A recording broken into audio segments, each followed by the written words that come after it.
Hey guys, Aura134 here, and I've got another video for you guys. I know I normally don't do videos besides deck profiles, and I do apologize for the quality of this video, but my computer still will not properly upload videos to YouTube, so you're going to be stuck with this until then. Luckily, the Droid Incredible has a decent camera. But anyways, this is a video that I'm going to talk about what I think the September ban list is going to do to different decks, and as voicing my overall concerns with the potential issues next format. First thing is the existence of Heavy Storm plus the triple MST. I know this format we have a huge issue with people pretty much just setting up huge back rows and wailing on people with those back rows, and you really can't do anything about it. I agree that needs to stop, but I'm really nervous that with the existence of said triple MST and Heavy Storm, that people are just going to stop using trap cards altogether, which I don't want to see a format where if you use a trap card you probably lose, because that's just it's going to start a repetitive cycle where nobody's going to use trap cards, so people are then just going to stop using Heavy Storm and MSTs, and then people, or they're just going to start siding them and make side decks really stupid. Or then it's going to come to the point where, like, oh, people are going to start running trap cards again because nobody's running trap hate, and then everybody's going to throw back in their MSTs and Heavy Storm, and then the traps are going to disappear again. I don't want that sort of convoluted mess of a format. But hopefully it'll find a balance where people are using traps, but just not being retarded about setting them, and where, you know, just we don't have a convoluted mess of a format. I'm going to talk about the first deck that I'm having a little bit of nervousness with.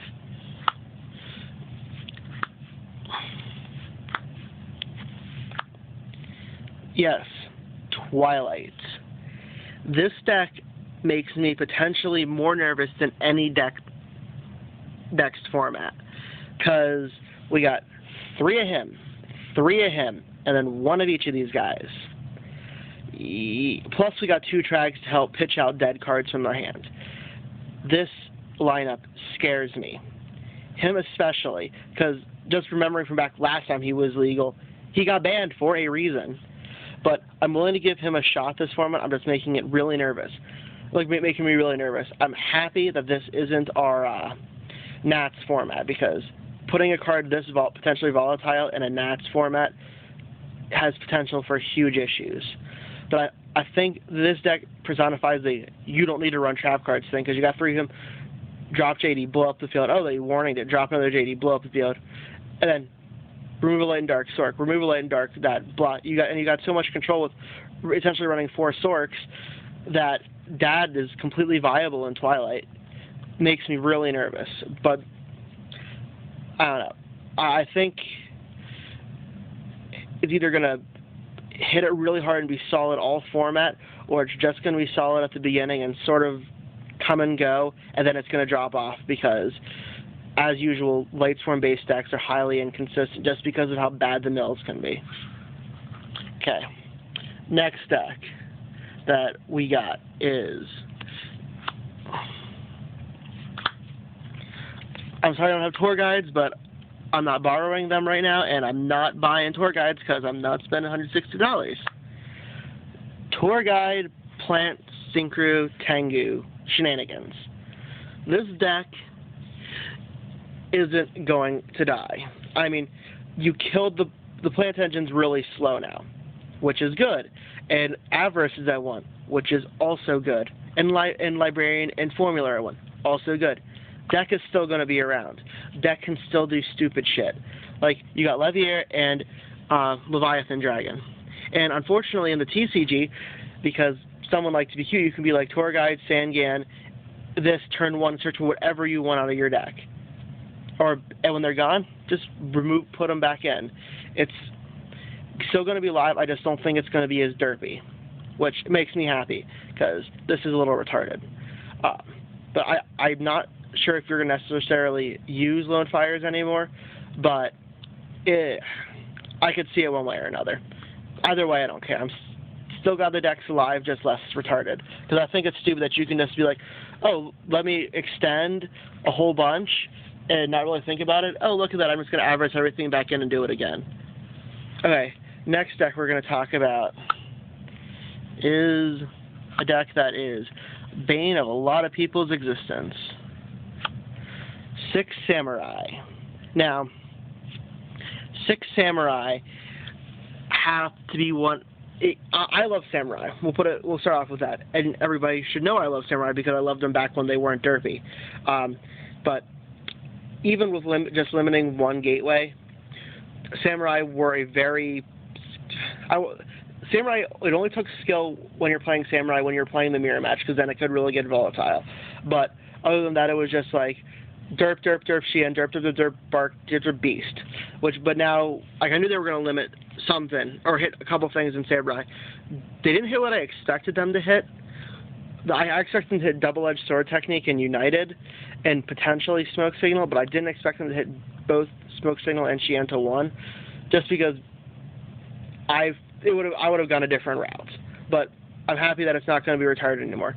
And I think Xian's dojo is going to become almost mandatory, along with either probably Elder or like the Asceticism build, because now you're going to have to essentially run these as your other smoke signals. So the Monkey's Squire's going to see play. I imagine Elder's going to see play, and Asceticism's going to see play. But you're going to need to be going for these guys, Barkion and Beast, as much, if not more, than the Xian, because you only get one of them. But I'm happy with the fact that they hit them right. Or at least, I'm not sure if they hit them right, but hit them, period. Next, Destiny Heroes. I use Dragoon because I didn't get to use him in a while. Okay, Destiny Heroes. Thank God they brought D-Jaw back up to 2. Now, would D-Jaw have 3 be a fiasco? Yes. But I think if we try it at 2 for a format like this, we can basically make the D-Hero Draw Engine viable again, which I love that at D-Heroes, period, so I'm happy they're viable. Next deck. Another one of my favorites. These guys should all look familiar to you, considering they're from a recent video. And it's definitely one of my favorite decks of all time. That is right, it is Heroes. Hero Beat, Elemental Heroes, whatever you want to call them. V Heroes, M Heroes. And there should be a Great Tornado and a Scary down here, but obviously we don't have them yet. Now, Elemental Heroes, I think, pretty much aren't going to change that much, except maybe the traditional Hero Beat deck might see a little bit of return because of how slow the format's going to probably be. Or it's going to be slowed down enough that I think that might come back. But this deck, I think Heroes are just going to be solid because of their flexibility and ability to get out of situations. But I think they're going to be good, just not top.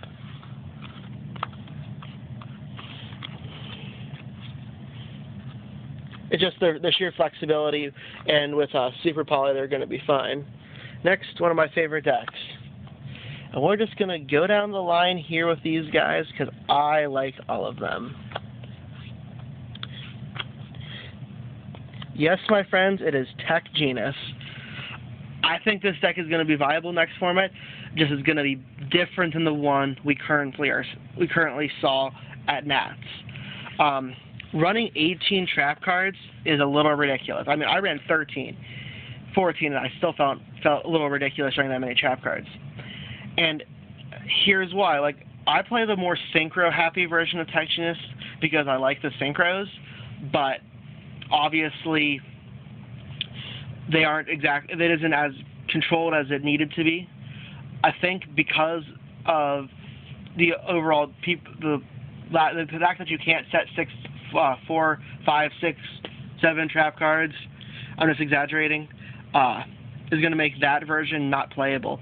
But the Synchro Happy version, the reason why it didn't do well very often was because of the fact that the back rows made it really unsafe to synchro summon like crazy. Like, sure, you're not going to be able to go stupid synchro, but you're going for some of the more silly ones like him or any of these guys. Well, not really him, but he's just there because I never get to play with him. But all these guys is going to make it more acceptable to synchro with this deck. And I think the synchro one is going to still be a really good deck next format. Next deck, another one of my personal favorites. Hello, Blackwings. Blackwings, you may have taken our Royal Oppression from us, but you sure as hell gave us that third Icarus attack and slowed down the format enough that I think Blackwings are definitely going to start topping all over the place again. Because Blackwings were still a good deck last format. The format was just so fast that the flexibility of Blackwings wasn't enough to keep up with a lot of the decks. It's more so in the TCG format than the OCG one, because of the existence of Reborn Tengu and Thorgod of the Underworld to a lesser extent. But I think they're going to make a comeback, or at least I'm going to make them make a comeback. I'm going to honestly try to get my invite to Nats this year with Blackwings again, just because they give me a good feeling. Drag Unity. Oh, you were fun. Drag Unity is such a fun deck. I think with the existence of the triple MST Heavy Storm, it's just going to be not viable at all anymore. Like, at least last format it was somewhat viable, but you just probably weren't going to do too well with it because of how reliant they were on their field spell. I'm still going to play them because they're fun, but I just think they're going to probably do a little worse next format. Next, Infernity. Infernity's... How can I best put this? They're going to be the deck that it wouldn't surprise me if you saw the double Starlight Ronin, because Infernities have to set their hand, which is, I think, at the beginning of the format might make them a really deadly deck to deal with, because if it starts out like I think it's going to start out, people are just going to run less and less trap cards, and they're just going to be setting their entire hand, and people aren't going to be able to deal with it well. But who knows? It could just go completely different than what I'm thinking. I'm just predicting based off of what I feel as a player. But I still think there'll be a cool deck, and, you know, I'm going to try to get back my Infernity Barriers eventually, but I'm not going to hold my breath, because I have a feeling, crossing my fingers, that they're going to be one of the 10 promos for the second wave. Everything's been secret so far, so that makes Barrier a really, really, really viable option. Let's see. Oh, yes, next deck, which we don't really have, but Japan should know what I'm talking about. And actually, everybody in the U.S. should know what I'm talking about. And I used all my alties because I wanted to seem special. Can you say Dark World, anybody? Now, Dark World has got to be one of the most ridiculous decks. Like, it feels to me like it's the Machina Mayhem structure deck all over again. Because buy 3 of the structure deck, and pretty much whatever build you want to make, you can run, except if you want to use Ravens. But I have Ravens, so I don't care. This deck just does stupid things. And with Tour Guide, you like Tour Guide into him. And then, oh, look at that, I have a Graph in the graveyard. Let's pull this back to my hand, pull the Graph out. Oh, discard it to draw 2. Stupid. But the deck's going to still be live because nothing got hit. They don't even need their field spell. They just use it. Next deck. Whoop. This should seem like an easy guess for you guys. Quick Junk Top and Debris Junk Top. This deck is going to need to be completely rethought. The only reason why I said that the Tengu deck is going to work in America is because we really didn't use these things too much. Or we didn't have to. Maybe him, sort of inconsistent. But I think this is going to be, like, these guys are going to see a huge comeback because he's at 1, and I just think these guys are going to see the comeback, but they're going to be completely rethought of how to run them. Other than that, I think the current version of this deck is dead. Next deck is Agent Angel, the winner of Worlds. This deck didn't get touched at all because I think a big reason why this deck ran Worlds is because of the format at Worlds. A lot of the cards that, like, of the deck set it can run at Worlds, this is one of the most consistent. Plus, Worlds is Worlds, the players are so skilled that luck plays a much more significant role in it than at a locals or even a regionals, or actually probably everything that is a free open event. Even Nats to a greater extent, because skill is everybody's so skilled that luck just is so important in that one, because the deck building, everybody builds pretty much perfect decks if they can. Everybody plays as best as they can. This deck is going to still be good. It's just it's not going to change at all, really. This deck is going to play the same, not going to make any differences. Next deck, X-Sabers. Now, X-Sabers, I'm thinking they're going to be tier 2, maybe low tier 1. X-Sabers just to me have the issue of they're a little slow, and even though we've got the slower format, I still think they're gonna make a little bit of a comeback, but I don't think they're gonna be nearly as big as they were when we had Cat and Cold Wave and stuff. It's just not gonna be as big. Next deck, one of my personal favorites, is Scrap, and in continuation, the Scrap Emperor build. This deck, I'm honestly not sure what's going to happen to it too much. I think it's going to be played honestly the same. It's going to stay in a very similar position. It's just there's just not going to be as much setting, and I think this might actually give Scraps an advantage, because they're going to be able to go off and go into their Scrap Dragon, and then you're going to set a card because you got Scrap Dragon, and you're going to be like, set a card I don't care about, pop, pop. Set a card I don't care about, pop, pop. It's just, I think they're going to stay around the same place, but they're just going to have different, they're going to want to do different things because of the way the format's going to be played. Next deck, Zombies. And I wanted to put Zombies in here because they're one of my favorite decks. Sorry I don't have Pain Painter yet, but he's going to go down in price. That's why I put Zombie Skull. I haven't seen enough Pain Painter to predict what this is going to do next format. This is a wild card for me because the increased viability of the D Hero draw engine, Trag at 2, Pain Painter. I think we might see a resurfacing of D Hero Zombie, or they could do nothing. Wild card right here. Blue Blooded Oni might see some play. I don't know. This is like one of the decks that is going to be potentially scary, because if it does, when D Hero Zombie was here last, God, was it scary. But at least we don't have 2 Mizukis, Card of Safe Return, and triple D-Draw, double Malia, and triple Burial from a different dimension. Next deck we got is Machina Gadget with the occasional Jinzo Machina version. Deck is going to stay in the same place. This deck really has a lot of weaknesses, specifically the fact that they're all machines, and that they pretty much just swarm and don't have a lot of stuff besides swarming to back them up. They replenish your hand relatively easy, but the fact that they're relying on the Gadget engine makes this deck really, really dangerous to use. I think it's going to be like, I think it's still going to be good and used, but unless traps are completely not used, which then he's gone, I think they're probably not going to top anything. Or if they do top something, it's not going to be too much. Next deck, I'm sorry I'm taking this forever, but there's a lot of decks to go through.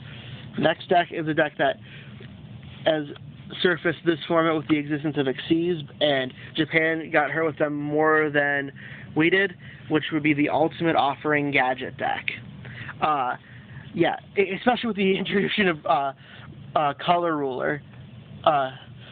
drop gadget, pay 500, drop gadget, pay 500, drop gadget, pay 500, overlay, drop gadget, pay 500, drop gadget, like, and just go into color ruler, 3 color rulers, be like, call traps, call magics, tack, tack, tack, call monsters. Yeah.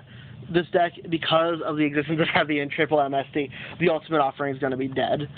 This deck is going to probably disappear completely.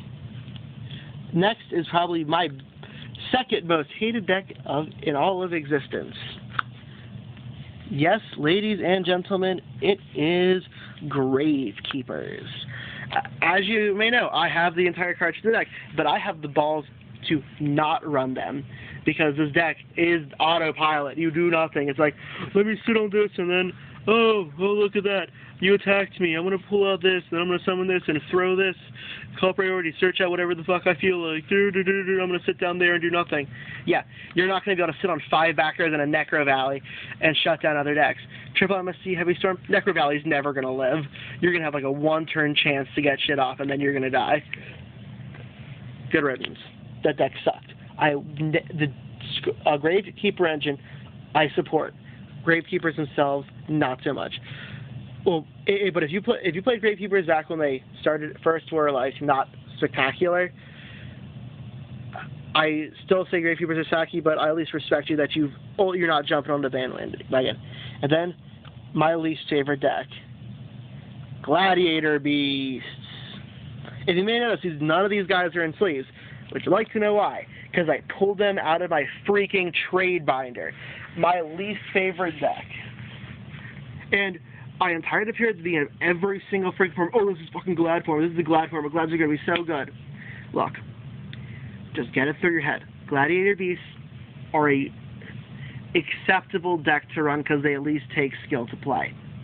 I hate them, but I will give them that much. Glads aren't ever going to be the top deck anymore. The only time they really were the top deck, we had 3 Cold Waves and 3 Solemn Judgments. They just are too easily stopped. And I don't care if you're making the Hero variant, which Hero variant is is definitely explosive, but if you're running a Hero Lives, it is really dangerous because if you don't go off right, you just paid half your life points to die.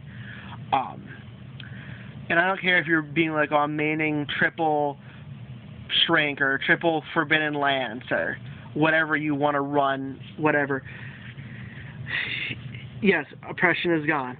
Your likelihood of succeeding is increased. Yes, people aren't going to be setting like 50 back row. You do what you do. GBs do what they do well. It just doesn't stack up. Like, if every deck was on the level of Gladiator Beasts would do well. I just think the other decks are just always a snack ahead of it because they do what they do, and it's more devastating to decks than what Gladiator Beasts are. Yes, Gladiator Beasts, you choose whatever you want to do. Oh, attack, tag back into my deck, grab something to pop the back row, or pop a monster, remove something from play, pop a back row, give me increased strength, special summon, return Gladiator Beast card in my hand. Oh, set, reveal, tag for Gazaris. Oh, go for Hurt. They just don't do what they do well good enough to compete. They're going to be good. They're going to do well at locals. They're going to make showings at regionals. I honestly don't think that they're going to do anything besides that. Could I be wrong? Yes, I always could be wrong. But, I just needed to say my piece. I'm tired of hearing, oh, this is the Glad format. Every single format. It hasn't been one in years. But anyways, I'm looking forward to next format, and glad it isn't an ad form because there's too much danger running around. Look forward to the March list. This is Zora 1 through 4, signing out.